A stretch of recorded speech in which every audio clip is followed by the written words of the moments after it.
orang seperti itu ya. Ditemani oleh kaum muslimin yang tidak ikut ke Habasyah, itu pun dari golongan orang-orang yang terpandang. Jadi yang budak-budak sudah tidak ada, ini sudah pergi semua ya, sudah pergi. Jadi yang tinggal itu dari golongan orang-orang terpandang, sehingga mereka itu agak segan disiksa, karena kenapa, mereka mendapatkan perlindungan dari keluarganya atau dari kabilah-kabilah mereka. Nah, sementara Rasulullah sendiri itu tetap melakukan sholat dengan terang-terangan ya di depan orang-orang musyrik di Ka'bah.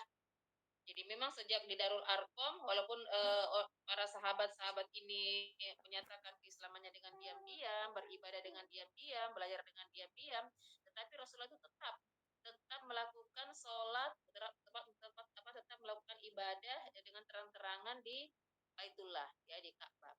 Nah, walaupun sebenarnya jiwanya terancam, tapi itu tetap dilakukan oleh Rasulullah. Begitu gigihnya beliau memperjuangkan Islam ini sampai tidak takut mati, bahkan walaupun harus mengorbankan nyawa beliau. Nah, suatu hari Utbah mendatangi Rasulullah dan berkata, aku demi Allah, aku mengingkari ayat-ayat yang kau baca itu. Waktu itu Rasulullah membaca surah An-Najm ya, wan najmi idza sawa, demi bintang ketika terbenam. Setelah itu dia caci maki Rasulullah, tidak puas caci maki Rasulullah, dia hampiri Rasulullah, kemudian ditarik kerah bajunya ya untuk merobek, lalu ingin meludahi wajah Rasulullah.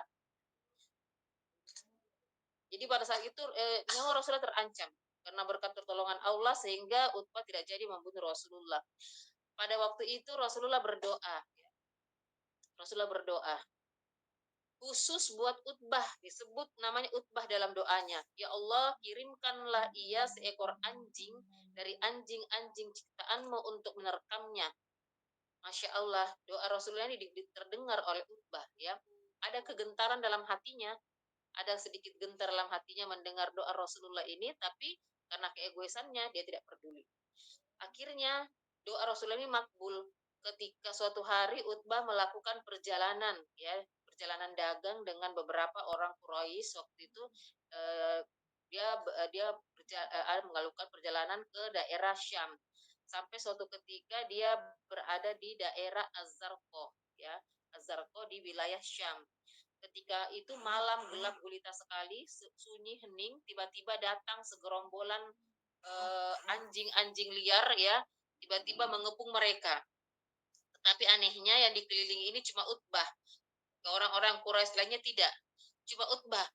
Ketika melihat anjing-anjing ini datang, dia langsung gemetaran, dia langsung ingat itu doanya Rasulullah ya, ingat doanya Rasulullah. Lalu dia katakan, wahai orang-orang Quraisy, telah sampai doanya Muhammad ya, telah sampai doanya Muhammad kepadaku. Dia telah membunuhku saat ini. Dia telah membunuhku saat ini, padahal dia tidak di hadapanku. Dia berada di Mekah dan aku berada di Syam. Dia katakan itu sambil gemetar, keringat dinginnya keluar kepada orang-orang Quraisy agar orang-orang Quraisy yang bersamanya itu bisa menolongnya. Lalu tiba-tiba anjing-anjing itu melompat ke arah Utbah ya, kemudian ada yang mencengkram kepalanya, ada yang mengoyak-ngoyak lehernya, tangannya, sehingga matilah Utbah karena diterkam dengan anjing-anjing sebagaimana doanya Rasulullah Shallallahu Alaihi Wasallam. Bukan cuma Utbah ya, Uqbah bin Abi Mu'id pun pernah menyiksa Rasulullah. Jadi ini Uqbah bin Abu Mu'id, Abu Jahal, Abu Lahab, itu tetangga-tetangganya Rasulullah sebenarnya. Mereka tinggal satu kompleks, anggaplah kalau perumahan di satu kompleks yang sama. Tetangga-tetangga mereka ini tidak pernah membuat Rasulullah aman. Ada saja ya, mereka membuang kotoran di depan rumahnya Rasulullah, kadang membuang kotoran-kotoran binatang atau isi-isi perut binatang. Kalau Rasulullah keluar dari rumahnya, dia datang ke rumah Rasulullah memasukkan usus-usus dari binatang-binatang itu ke dalam pancinya Rasulullah. Pokoknya mereka terus mengganggu Rasulullah.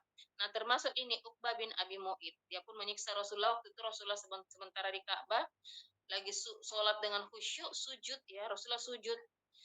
Begitu sujud, Uqbah bin Abi Mu'id ini datang. Lalu dia mengangkat kakinya dan menginjak pundaknya Rasulullah ketika sujud. Rasulullah tidak bisa bergerak pada saat itu karena begitu beratnya dan merasa kesakitan sehingga dia berdoa kepada Allah, ya Allah balikkan lubang hidungnya dan bantinglah dia. Masya Allah, dan Uqbah bin Abi Mu'id ini terbunuh dengan hal seperti yang diucapkan Rasulullah pada perang Badar. Uqbah ini sendiri asal usulnya hitam dan kelam sekali, sama dengan sifatnya. Jadi sifat-sifat kebusukan itu memang terbawa dari bagaimana asal usulnya dia. Jadi Uqbah bin Abi Mu'id ini adalah kakeknya dia punya kakek Umayyah bin Abdi Syam, ya. Umayyah bin Abdi Syam itu pergi. Jadi kakeknya Abi Mu'id ini yang bernama Umayyah bin Abdi Syam, dia pergi ke daerah Syam, lalu tinggal di sana selama 10 tahun. Selama dia sana 10 tahun, dia berzina dengan seorang budak Yahudi, ya. Dia zinahi itu budak Yahudi dari penduduk Sufuriyah. Hasil perzinahannya ini lalu lahirlah Zakwan. Walaupun tidak ditahu siapa bapaknya Zakwan ini, karena wallahu a'lam apakah cuma kakeknya Uqbah bin Abi Mu'id yang menggaulinya atau ada yang lainnya. Lahirlah Zakwan tapi diakui oleh Umayyah. Umayyah mengakuinya, ya, kakeknya tadi Abu Mu'id mengakuinya, lalu dia diberi kunyah Abu Am. Abu Am, ya, atau Abu Mu'id. Maka Abu Am inilah anak dari hasil perzinahan ini, itulah ayahnya Abu Mu'id, makanya dia diberi nama Abu Mu'id Uqbah bin Abi Mu'id. Orang-orang yang pernah melecehkan Rasulullah, pernah menyiksa Rasulullah, semua mendapatkan balasannya sebagaimana doa yang dipanjatkan oleh Rasulullah kepada Allah Subhanahu wa taala. Baik, kita lihat timeline periode Mekah. Sekarang kita sudah berada di dakwah jahriyah di usia Rasulullah 45 tahun dan 6 kenabian, ya, 6 nubuah. Saya ulang. 1 sampai 3 kenabian, ini dakwah sirriyah. Jadi nanti ibu-ibu bisa memetakan di dakwah sirriyah apa-apa saja yang terjadi di dakwah sirriyah selama 3 tahun. Kemudian ke dakwah jahriyah mulai dari 4 tahun sampai 10 kenabian, 4 kenabian sampai 10 kenabian. Kemarin kita sudah membahas di 5 kenabian atau 44 tahun Rasulullah itu terjadi hijrah Habasyah 1, hijrah Habasyah 2, dan peristiwa Goronik, ya. Baik, lihat kronologis peristiwa. Dakwah jahriyah 4 nubuah usia 43 tahun. Jadi ini kita belajar secara kronologis sehingga ibu-ibu harus hafalkan ini. Ya, harus perhatikan ini baik-baik. Dakwah jahriyah 4 kenabian dimulai dari 4 kenabian atau usia Rasulullah 43 tahun karena 1 sampai 3 kenabian atau umur 40 sampai 42 tahun itu dakwah sirriyah. Kemudian masih 4 kenabian di 43 tahun, apalagi yang terjadi seruan di Bukit Sofa, kemudian intimidasi dan teror, ya. Kemudian di usia 44 tahun ada Darul Arqam, 5 kenabian, ada hijrah Habasyah 1, hijrah Habasyah 2, kemudian di tahun ke-6 kenabian, usia Rasulullah 45 tahun, Islamnya Hamzah dan Umar.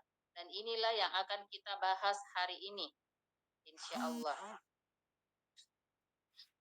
Kita lihat mind mapping Islamnya Hamzah dan Umar, ya.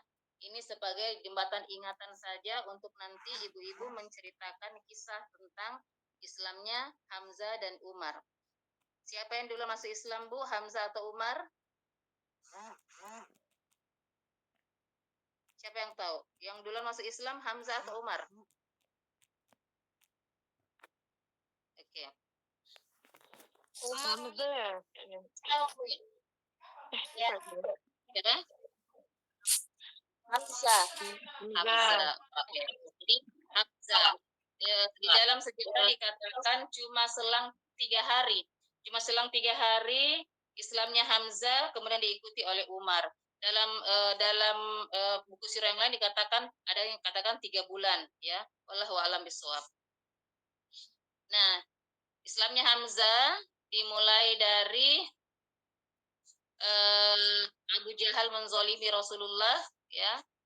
Kemudian ini kronologis mind mapping, kemudian Hamzah diberitahu perlakuan Abu Jahal, kemudian Hamzah memukul Abu Jahal, lalu Hamzah masuk Islam di Darul Arqam. Ya, itu mind mapping yang akan kita bahas di Islamnya Hamzah. Lalu Umar, ya, bagaimana? Pertama, Umar ingin membunuh Rasulullah, lalu Nuaim bin Abdullah mencegah, kemudian Umar ke rumahnya Fatimah, Umar masuk Islam di Darul Arqam, lalu Umar mengumumkan keislamannya. Ini mind mapping, ya, jembatan ingatan kita supaya nanti urutan-urutan kronologis Islamnya Hamzah dan Umar itu bisa dipahami, bisa diketahui ibu sekalian. Lalu di mana peristiwanya? Peristiwanya di dua-duanya di kota Mekah, ya. Lokasi terjadi peristiwa dua-duanya di kota Mekah. Baik, kita lanjut. Ini profil dan silsilah. Ibu-ibu masih ingat kan? Ya, sebentar. Jadi saya ceritakan dulu. Masih ingat waktu Abdul Muthalib mau melamar Aminah? Masih ingat, Bu? Abdul Muthalib mau melamar Aminah yang dipelihara oleh pamannya. Karena bapaknya Aminah, Wahab, ya kan, Aminah binti Wahab. Bapaknya Aminah, Wahab, sudah meninggal, jadi dia dipelihara oleh pamannya yang bernama Wahaib. Nah, Wahaib punya anak namanya Halah. Ibu masih ingat ketika itu Abdul Muthalib menikahkan Abdullah dengan Aminah sekaligus menikahkan dirinya dengan Halah. Masih ingat ya? Masih ingat? Jadi saya ulang, Abdullah menikah dengan Aminah, kemudian Abdul Muthalib juga melamar Halah untuk dirinya. Nah, dari pernikahannya dengan Halah lahirlah Hamzah, ya. Jadi Hamzah ini pamannya Nabi Muhammad, tapi dia seumur karena sama-sama menikahnya Abdullah dengan Aminah, kakeknya dengan Halah, lalu hamil sama-sama. Terus tahun kelahirannya juga sama. Sehingga dikatakan Nabi Muhammad ini walaupun dia Hamzah ini pamannya, dia seumur, ya, dia seumuran dengan Hamzah. Bukan cuma seumuran, tetapi Nabi Muhammad dan Hamzah ini juga saudara sesusuan, ya, saudara sesusuan. Dari mana saudara sesusuannya? Yaitu dari Suaibah. Jadi ketika disusukan Rasulullah oleh Suaibah, dia juga menyusukan Hamzah. Jadi dia saudara sesusuan dari Suaibah. Nah, karakternya Hamzah ini, ibu-ibu sekalian, Masya Allah, Hamzah ini berkumpul semua keutamaan laki-laki pada dirinya. Gagahnya, perkasanya, tingginya, kulitnya bagus, putih, ya, wajahnya tampan, perkasa, kuat, pemberani. Pokoknya berkumpul semua keutamaan laki-laki pada dia. Sehingga yang paling ditakuti di kota Mekah pada itu cuma dua, Hamzah dengan Umar bin Khattab. Ini sama ini, ya, sama pemberaninya. Pokoknya kuatnya dua-dua, tidak ada takutnya, sama persis ini Hamzah dengan Umar, ya. Nah, kunianya, dia punya kunyah atau nama panggilannya itu Abu Umaroh atau Abu A'la. Kunianya dari si Hamzah ini. Dia itu masa mudanya dihabiskan untuk apa? Dihabiskan untuk berburu. Dia gemar sekali memburu dan menghabiskan masa mudanya berburu di gurun-gurun, di bukit, di lembah-lembah. Terus yang dia buru itu tidak main-main, singa, ibu-ibu. Dia berburu singa. Kalau dia pergi berburu, dia tidak pernah ajak-ajak orang. Kalau orang lain itu pergi berburu, dia ajaklah teman-temannya yang lain untuk berjaga-jaga. Jangan sampai terjadi hal-hal yang tidak diinginkan. Tapi Hamzah ini tidak pernah mengajak orang. Dia pergi sendiri, dia memanah sendiri, dan dia menggendong buruannya sendiri pulang. tidak pernah manggil teman. Dan itu sudah diakui oleh orang-orang Arab waktu itu ya, oleh orang-orang Quraisy. Lalu Hamzah ini memang sejak muda dia itu tidak pernah terpengaruh dengan ajaran Islam. Jadi apapun yang didakwakan oleh Rasulullah dia tidak pernah peduli ya. Dia tidak punya kesenangan dengan Islam, tidak punya kecenderungan dengan agamanya Muhammad, tetapi tidak juga membenci. Jadi dia itu netral, golput dia. Berbeda dengan paman yang satunya Abbas. Kalau paman yang satu Abbas itu yang ketika dia masuk Islam memang karena dia cinta, dia suka dengan ajarannya Rasulullah ya, dia senang. Kalau Hamzah ini memang tidak ada sedikit pun dalam hatinya kesukaan, kesenangan kepada Islam, tidak ada. Ya, tapi dia juga tidak membenci. Itu karakternya Hamzah. Nah, Masya Allah, sampai pada suatu ketika ya, Ibu bisa lihat bisa di-share di ini Bu Syarifah di Islamnya Hamzah bin Muthalib yang skema-skema, yang skema Islamnya Hamzah. Ada? Oke, sudah? Yang Islamnya Hamzah ya, di slide 9.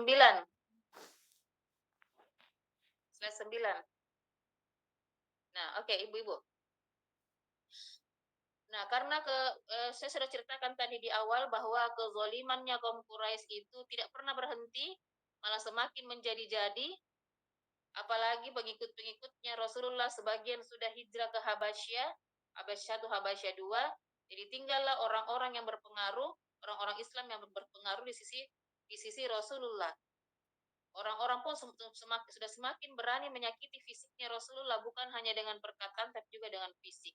Nah, peristiwa ini bermula dari Bukit Sofa, ya, di Bukit Sofa. Pada waktu itu Rasulullah ditemui oleh Abu Jahal di Bukit Sofa, lalu Abu Jahal itu mencaci maki Rasulullah dengan cacian yang sangat menyakitkan yang tidak pernah dalam sejarah disebutkan di dalam buku-buku sirah katakan dengan cacian yang tidak pernah dikeluarkan oleh orang-orang Quraisy pada saat itu, yang sakitnya itu melebihi penganiayaan fisik sakitnya, kata-kata itu walaupun tidak dijelaskan dalam buku sirah apa sih yang dikatakan oleh Abu Jahal ini, tetapi itu sangat menyakitkan ya. Setelah dia mencaci maki Rasulullah, lalu dia pergi ke eh, Darun Nadwa dan berkumpul dengan teman-temannya menertawakan Rasulullah pada saat itu. Nah, disitulah. Pada waktu peristiwa itu, pada saat pencacian itu kepada Rasulullah, itu didengar oleh orang banyak, tapi tidak satupun yang berani membela Rasulullah. Tetapi ada salah satu budak perempuannya, Abdullah bin Jud'an ya. Abdullah bin Jud'an. Abdullah bin Jud'an ini saya ceritakan dulu Ibu. Abdullah bin Jud'an ini adalah termasuk orang Quraisy ya, yang rumahnya dipakai oleh orang-orang Quraisy waktu rapat tentang setelah perang Fijar, rapat untuk pembentukan Hilful Fudul ya. Mereka itu rapat di rumahnya Abdullah bin Jud'an. Abdullah bin Jud'an ini walaupun dia kafir Quraisy, tetapi dia orangnya sangat baik hati, sangat dermawan, sangat cinta damai, suka menolong orang lain ya. Dia tidak pernah membenci Islam, tidak pernah juga menyakiti Rasulullah, tidak pernah pokoknya tidak pernah melakukan hal-hal yang menyakiti Rasulullah atau membenci agamanya Rasulullah, tapi dia tidak beriman kepada Rasulullah. Sampai suatu hari waktu setelah hijrah ke Madinah, Aisyah pernah bertanya kepada Rasulullah, wahai Rasulullah, bagaimana dengan Abdullah bin Jud'an ini? Pada masa jahiliyah dia merupakan orang yang sangat dermawan. Apakah kebaikan-kebaikannya itu mendapat pahala dari Allah Subhanahu wa taala? Lalu kata Rasulullah, tidak sama sekali, ya. Tidak sama sekali. Kata Aisyah, kenapa ya Rasulullah? Bukankah dia terus berbuat kebaikan-kebaikan dan tidak pernah memerangi agama Islam? Lalu kata Rasulullah, dia tidak pernah beriman, maka kebaikan-kebaikan itu tidak berguna baginya sedikit pun ya. Nah, budaknya Abdullah bin Jud'an ini, seorang budak wanita, itu sempat melihat ya apa yang dikatakan oleh Abu Jahal yang sangat menyakitkan ini kepada Rasulullah sampai dia berteriak ya karena dia tahu bahwa pasti tuannya ini tidak marah kalau dia melakukan itu karena tuannya memang tidak pernah menyakiti orang apalagi tidak pernah membenci Muhammad dan agamanya. Lalu berteriaklah dia, hei orang-orang Quraisy, tidak malukah kalian mengucapkan kata-kata itu ya, kata-kata keji yang tidak pernah dikeluarkan oleh satu orang pun di antara kalian. Tetapi karena dia seorang budak, tidak ada yang memperhatikan, ya dicueki saja, tidak ada yang memperhatikan apa yang dia teriakkan itu. Akhirnya sampailah dia ke pintu gerbang dan di situ dia bertemu dengan Hamzah, pamannya Rasulullah yang baru pulang berburu, lagi gendong singanya. Tangan tangan kirinya menggendong singa, tangan kanannya memegang busur panah yang besar. Bertemu dia dengan Hamzah. Lalu dia katakan, wahai Hamzah, tidakkah kau mengetahui apa yang dikatakan Abu Hakam? Ya, Abu Hakam ini julukan buat Abu Jahal karena dia merupakan pemimpin di kota Mekah waktu itu, eh, terkenal dengan kebijaksanaannya, maka dia disebut dengan Abu Hakam, bapak yang selalu memutuskan perkara-perkara. Tidakkah kau mengetahui apa yang Abu Hakam lakukan kepada keponakanmu? Lalu dia ceritakanlah kepada Hamzah apa yang dilakukan, perkataan keji apa yang dilontarkan oleh Abu Jahal ini kepada Rasulullah. Begitu mendengar hal tersebut, ini Hamzah naik pitam karena dia merasa bahwa dia menghina keponakannya itu sama dengan menghina sukunya, menghina kabilahnya, ya. Jadi muncullah sifat kekabilahan itu, fanatisme kesukuannya, ya. Muncul ashabianya. Sudah ceritakan kemarin bahwa mereka itu kalau sukunya yang dicolek sedikit benar atau salah dia tidak pandang, dia akan bela sukunya mati-matian. Maka Hamzah ini pergi menemui Abu Jahal. Begitu dia ketemu dengan Abu Jahal, langsung dia simpan itu singa yang sudah dia buru tadi, disimpan, baru dia pukulkan itu busur panah ke kepalanya Abu Jahal sampai mengalirlah darah itu. Orang-orang yang melihat Abu Jahal ini diserang oleh Hamzah dan mengalir darahnya, itu siap-siap ini mau membela Abu Jahal, semua berdiri. Kemudian orang-orangnya juga Hamzah, ya dari sunya Abu Hamzah berdiri juga semua, ingin membela Abu Hamzah, ya jadi sudah hampir perang. Lalu Hamzah berkata, wahai Abu Jahal, berani benar kau menghina Muhammad sementara aku di atas agamanya, ya. Dia katakan seperti itu. Kaget ini Abu Jahal mendengar Hamzah mengatakan seperti itu. Dia berpikir bahwa wah, gawat ini. Kalau sampai berperang ini punya Abu Hamzah, ya Bani Muthalib dengan Bani Hashim dengan mereka, ya, maka ini bahaya, akan perang dan banyak terjadi korban setelah ini. Maka dia turunkanlah sedikit egonya ini Abu Jahal, lalu dia berkata, sudah, jangan kalian serang Hamzah. Saya minta maaf karena memang saya yang terlalu jelek mencaci maki keponakannya. Sudahlah, anggaplah masalah ini sudah selesai. Bubarlah mereka. Kemudian si Hamzah tadi ini termenung, ya, setelah pulang dia termenung. Loh, saya ini sudah mengatakan bahwa saya masuk Islam, saya di atas agamanya Muhammad. Bagaimana saya dengan orang-orang Quraisy ini? Sementara kalau saya tidak masuk Islam, ya, dia katakan, apakah saya akan menemui lagi orang Quraisy lalu mengatakan saya belum masuk Islam? Ini suatu aib, ya, untuk dia. Masa saya mau menjilat ludah yang sudah saya keluarkan sendiri. Jadi dia dilema ini karena memang dia tidak pernah tertarik dengan Islam. Jadi Islamnya Hamzah ini tidak disengaja. Keseleo mulutnya, ya. Keseleo mulutnya gara-gara mau membela keponakannya. Dia katakan, kalau saya kembali ke Quraisy dan mengatakan saya belum Islam, ini aib buat suku saya dan buat saya sendiri. Tetapi kalau saya tidak lakukan itu, berarti saya ini bagaimana? Sementara saya juga belum masuk agamanya Muhammad. Dia merenung dan dia berdoa. Malamnya dia berdoa, kalau agamanya Muhammad ini baik dan benar, tolong tenangkan hati saya. Tolong tenangkan hati saya. Kalau tidak, lakukan yang sebaliknya. Allah paginya ketika Hamzah terbangun dari tidurnya, dia merasakan kedamaian yang luar biasa. Dia merasakan ketenangan yang luar biasa. Lalu dia datangilah Rasulullah ke Darul Arqam dan bersyahadat, menyatakan keislamannya. Maka seluruh penghuni Darul Arqam pun bertakbir dengan keislamannya Hamzah ini. Akhirnya Hamzah masuk Islam ya di Darul Arqam. Nah, Hamzah ini menikah dengan 3 orang wanita. Jadi dia punya 3 istri. Yang pertama, dalam sejarah, dalam buku-buku sirah tidak disebutkan siapa nama istrinya ini, cuma dikatakan binti Mallah. Ya, binti Mallah. Dari binti Mallah ini dia mempunyai 2 anak, yaitu Ya'la dan Amir, ya. Ya'la dan Amir. Istri keduanya bernama Khawla binti Qais. Dari Khawla binti Qais, dia memperoleh anak yang bernama Umaroh. Kemudian istri ketiganya Salma binti Umais. Dan dari Salma binti Umais, dia mendapatkan anak bernama Umamah. Jadi kurang lebih 4 orang anaknya Hamzah ini. Setelah masuk Islam, dia selalu menjadi pengiring, ya. Jadi setelah masuk Islamnya Hamzah, penduduk Mekah yang masuk Islam itu tidak takut lagi pergi ke Darul Arqam untuk belajar, karena kenapa? Ada Hamzah yang selalu mengiringi menaik kuda. Di sisinya orang-orang yang berjalan menuju Darul Arqam itu, dia pasang badan memang di situ. Ya, orang-orang kan pada takut dengan Hamzah. Dia termasuk orang yang kuat. Hamzah juga ikut berhijrah ke Madinah, ya, dan menjadi panglima perang di beberapa syariah. Syariah ini adalah pasukan yang tidak diikuti oleh Rasulullah, walaupun tidak terjadi perang, ya.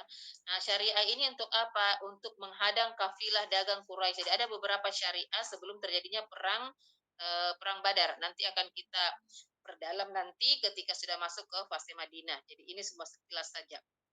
Jadi untuk apa menghadang kafilah dagang Quraisy itu? Karena waktu umat Islam itu hijrah ke Madinah, mereka tidak membawa harta sama sekali. Ya, harta mereka itu ditinggal semua di kota Mekah. Jadi mereka pergi berhijrah ke kota Madinah itu betul-betul hanya membawa dirinya saja dengan pakaian yang melekat di tubuhnya.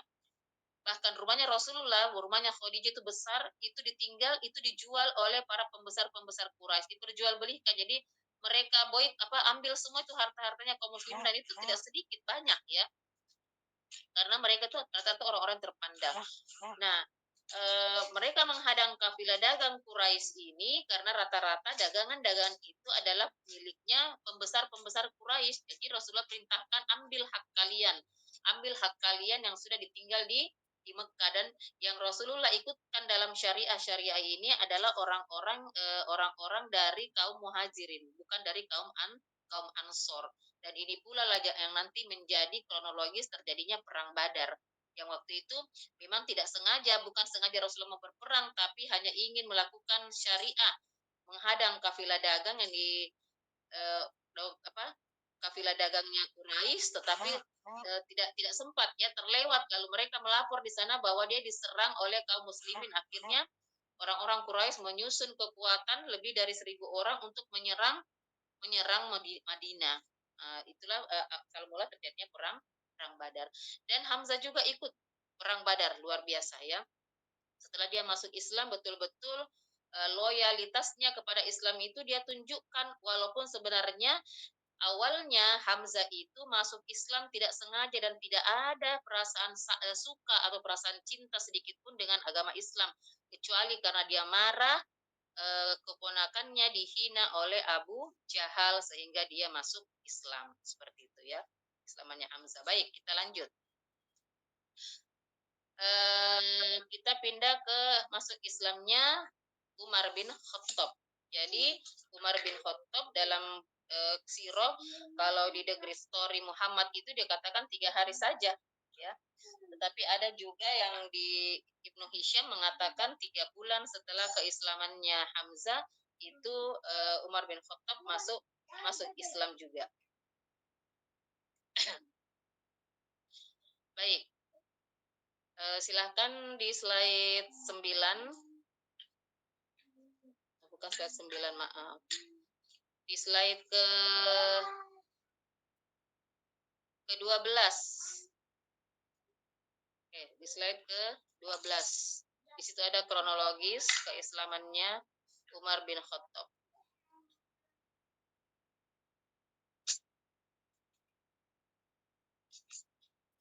Oke.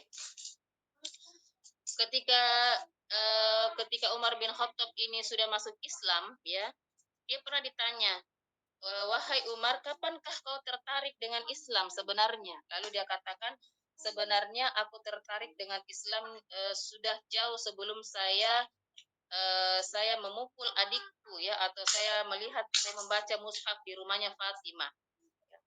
Dia ceritakanlah, pada malam itu sebenarnya benih-benih Islam itu sudah ada di hatiku, ya, walaupun dia sudah ada benih di hatinya, tapi dia sering tolak gitu loh. Dia sering tolak, dia sering tidak akui, walaupun dia merasakan bahwa benih-benih itu sudah ada. Kapan itu, ya, pada suatu malam Umar menuju ke Baitul Haram di Ka'bah. Dia menuju Ka'bah, lalu dia masuk ke dalam tirai Ka'bah. Di situ dia lihat Rasulullah sedang berdiri sementara sholat, ya, dan membaca surah Al-Haqqah. Karena dia mendengar bacaan Rasulullah yang sangat indah, ya, bacaannya indah, dia jadi tertarik. Akhirnya dia diam sejenak, kemudian dia bersembunyi di balik tirai untuk mendengarkan bacaan-bacaan Rasulullah.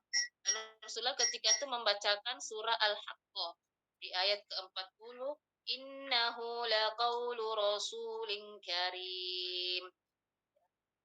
Lalu setelah mendengar ayat itu, apa kata si Umar dalam hatinya? Dia katakan begini. Padahal dia ngomong dalam hati, ya.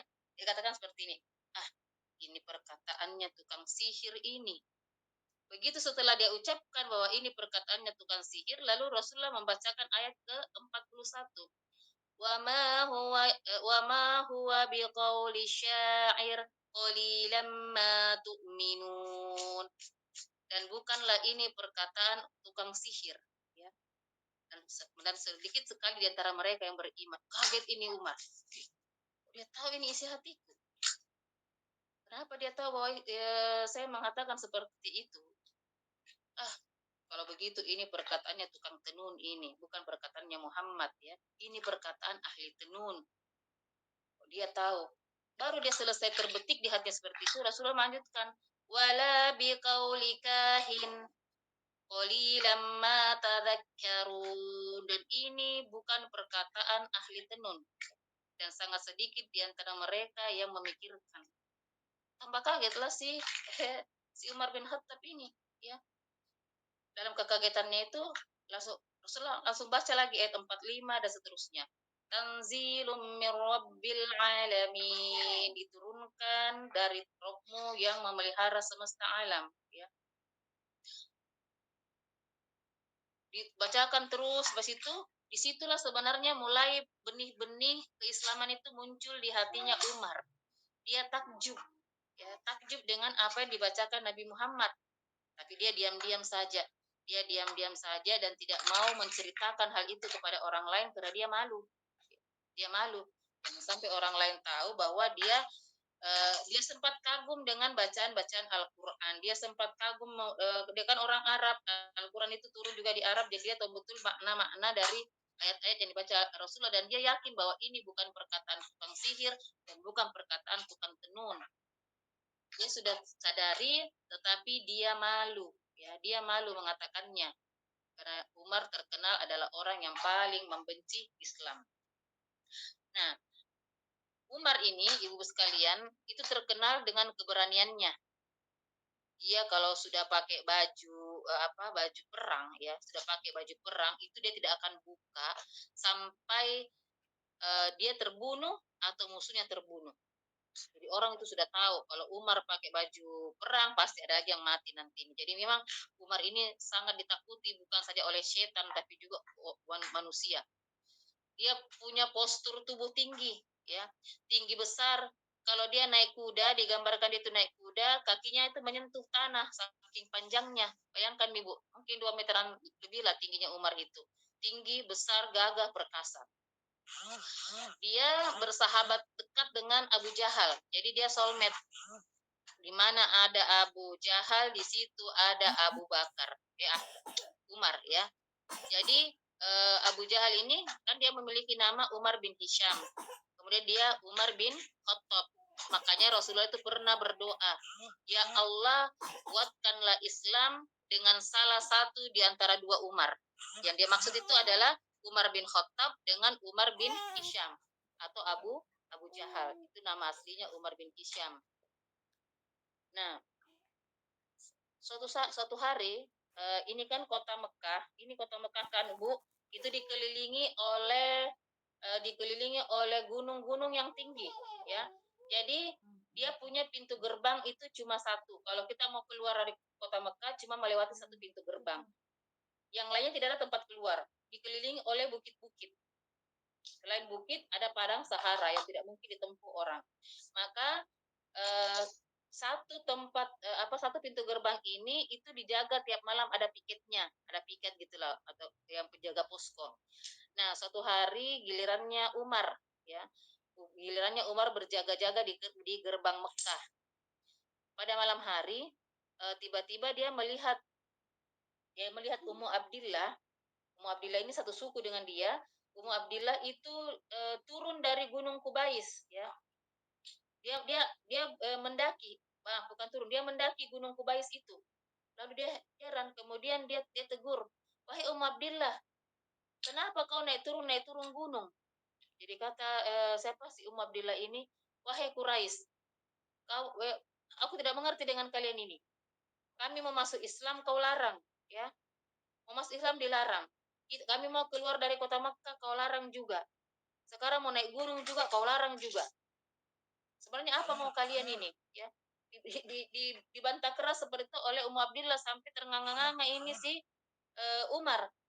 Lalu dia katakan, "Kalau begitu, pergilah. Kau bebas pergi kemana saja. Aku tidak akan larang." Ya, karena mungkin perempuan, akhirnya pergilah si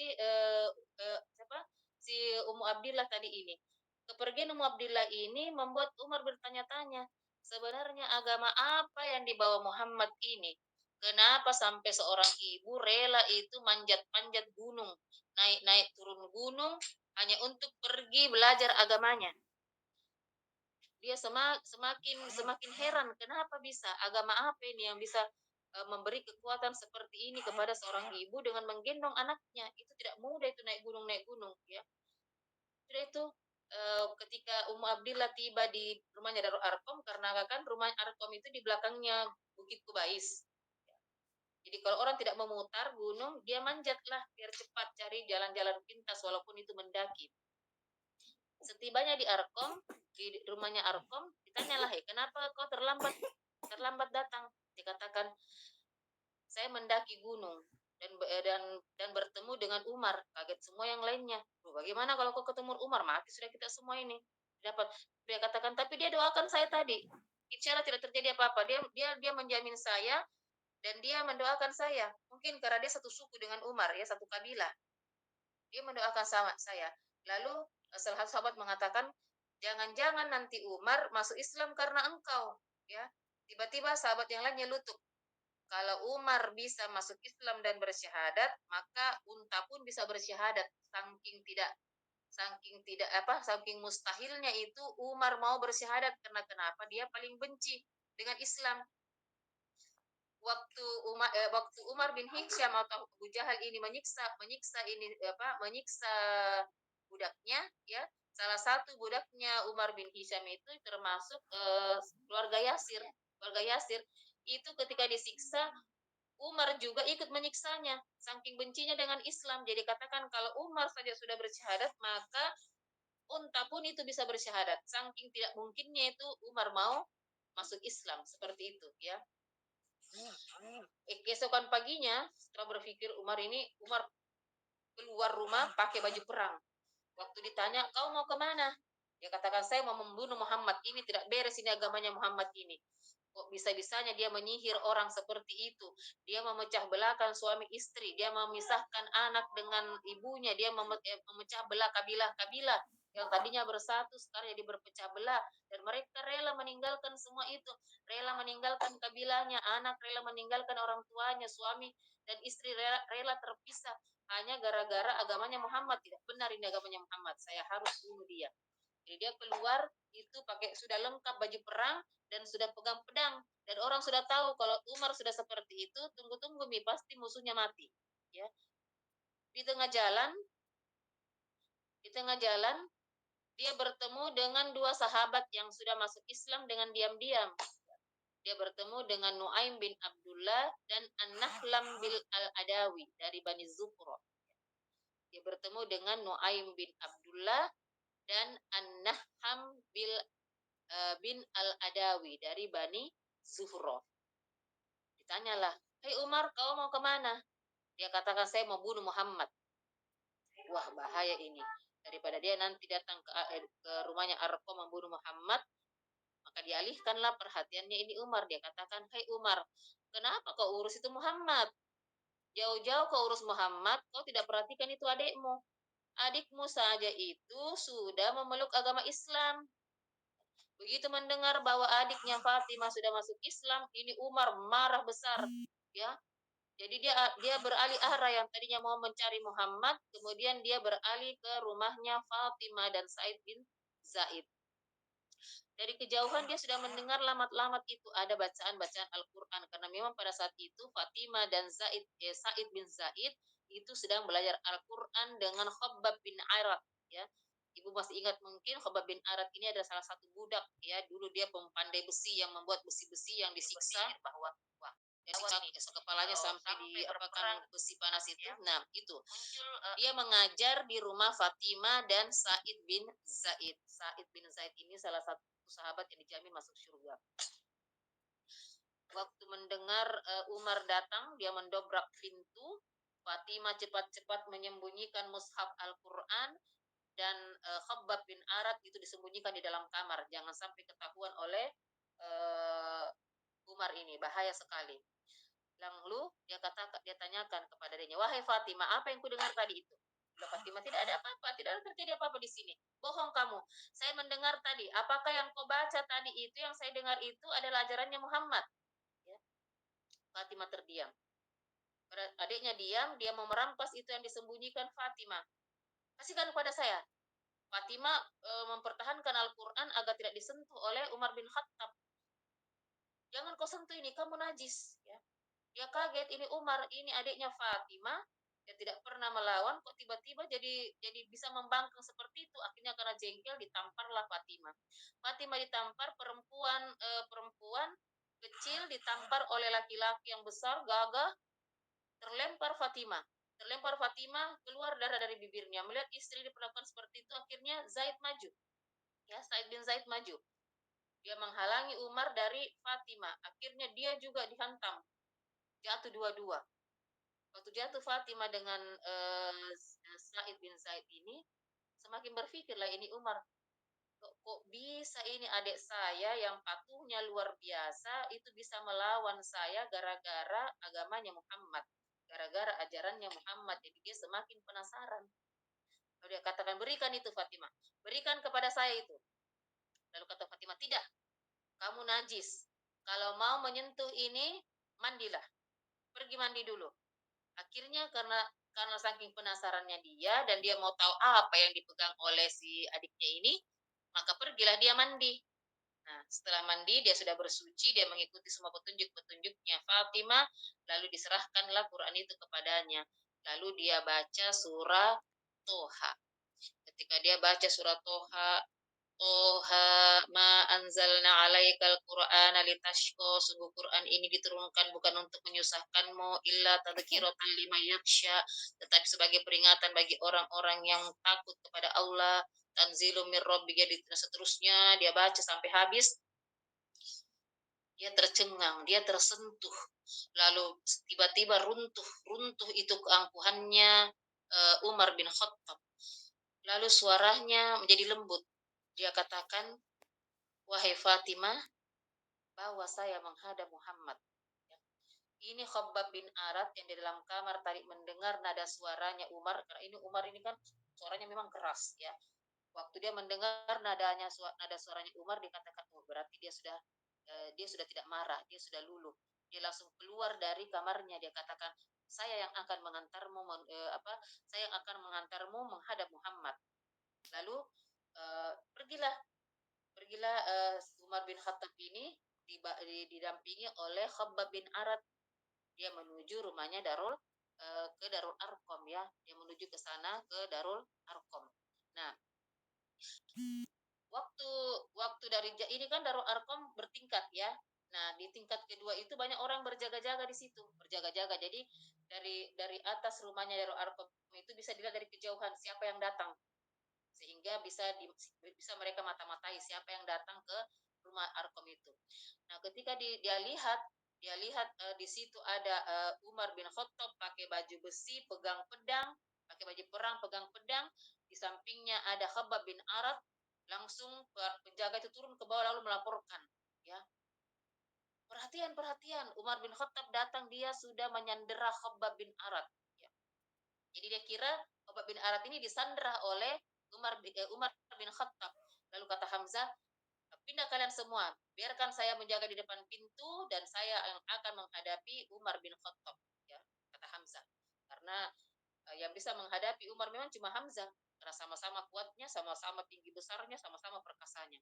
Lalu kata Nabi Muhammad, bawa masuk Hamzah ke kamar dan biarkan Umar masuk. Begitu Umar masuk, Rasulullah sendiri yang menyongsongnya di pintu, lalu memegang kedua pundaknya, lalu mengatakan, wahai Umar, belum tibakah saatnya engkau beriman kepada Allah dan Rasulnya? Diguncang itu bahunya Umar.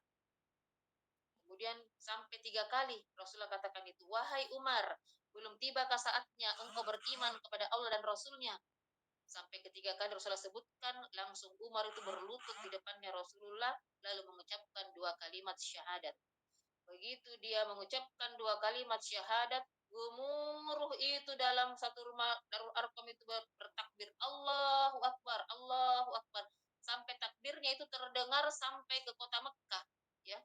Akhirnya karena Rasulullah takut, ini kan lembah-lembah, jadi bergema, takbir itu bergema kemana-mana. Jadi kata Rasulullah, bubar kalian, bubar kalian. Ini bahaya kalau orang-orang Quraisy mengetahui kita, ya, mengetahui bahwa kita berada di sini. Lalu Umar yang baru masuk Islam ini mengatakan, tolong ajarkan kepadaku tentang Islam, ya. Lalu dipapahlah dia oleh Rasulullah di sudut-sudut, lalu diajarkanlah tentang akidah, tentang Allah, tentang penciptaan manusia, tentang hakikat hidup, tentang penyembahan-penyembahan berhala, tentang tidak bolehnya syirik dan lain-lain sebagainya. Lalu kata Umar, kalau begitu agamamu ini benar sekali, berarti orang-orang Quraisy itu salah. Dia bilang, iya jelas salah. Lalu apa katanya, begitu dia masuk Islam dan dia tahu akidah dalam hitungan menit saja, apa katanya, kalau gitu ayo kita perang itu. Ayo kita perangi orang-orang kafir Quraisy itu. La haula wala quwwata illa billah. Lihat Bu, bagaimana heroiknya ini Umar bin Khattab masuk Islam, baru hitungan menit dia sudah menyatakan ingin memerangi kaum musyrikin. Ya, langsung kontan.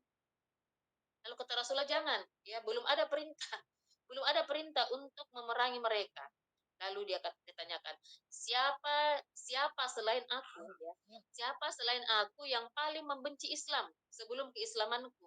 Lalu para sahabat mengatakan, ya sahabatmu itu Abu Jahal, Abu Hakam. Lalu Umar ini pergi keluar, dia pergi ke rumahnya Abu Jahal.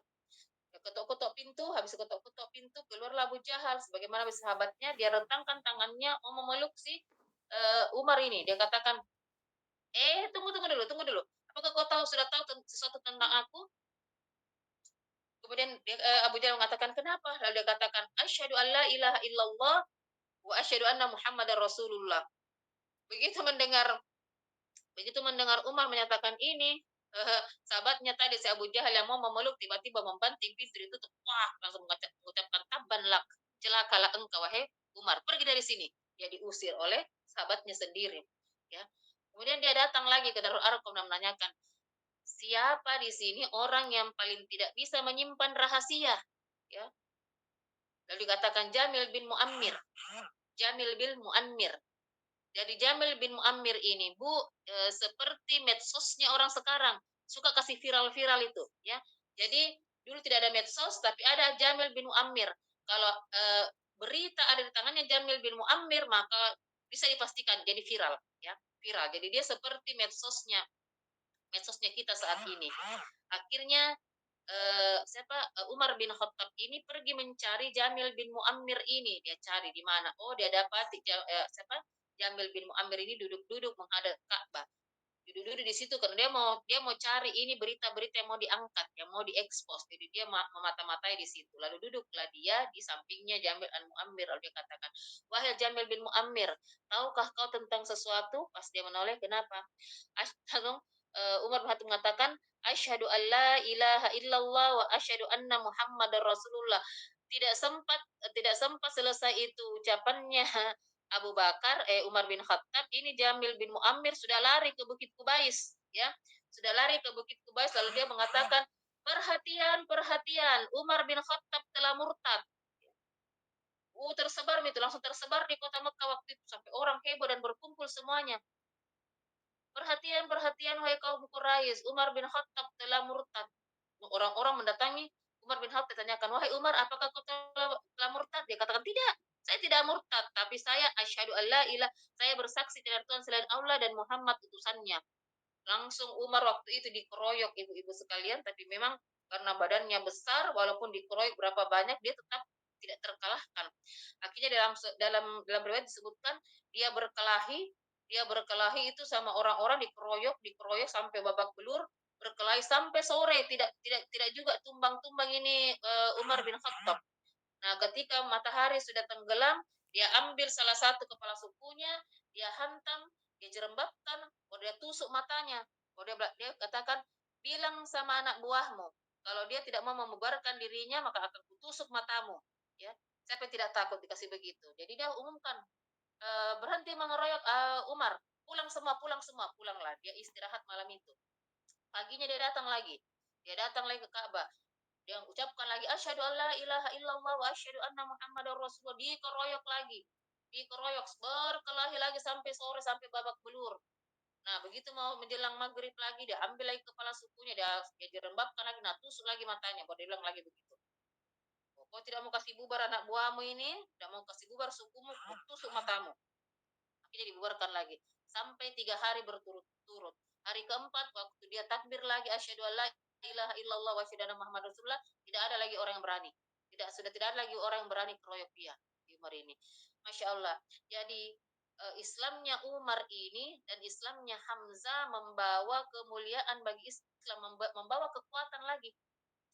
Sejak masuknya Umar Islam, maka orang sudah berani sholat secara terang-terangan di Ka'bah. Yang kemarin dia sembunyi-sembunyi di mana? Di rumahnya Darul Arqam. Sekarang ya, sejak Umar masuk Islam, maka umat Islam itu berani mendemonstrasikan ibadahnya di di Ka'bah waktu itu, yang sebelumnya hanya dilakukan oleh Rasulullah karena sudah ada Umar dan sudah ada Hamzah. Hamzah saja tidak cukup, lalu Allah menggenapkan kekuatan umat Islam ini dengan Islamnya Umar. Nah, ternyata Allah lebih mencintai Umar bin Khattab ketimbang uh, Umar bin Hisham, ya, atau Abu Jahal. Maka dikuatkanlah Islam itu dengan keislamannya Umar. Jadi saya kira waktunya juga sudah habis, tinggal 2 menit tuh bisa tentang Islamnya Hamzah dan Umar. Saya cukupkan sekian. Kita akan sambung insya Allah kalau tidak ada halangan ya di pemboikotan untuk pekan depan. Terima kasih. Assalamualaikum warahmatullahi wabarakatuh. Waalaikumsalam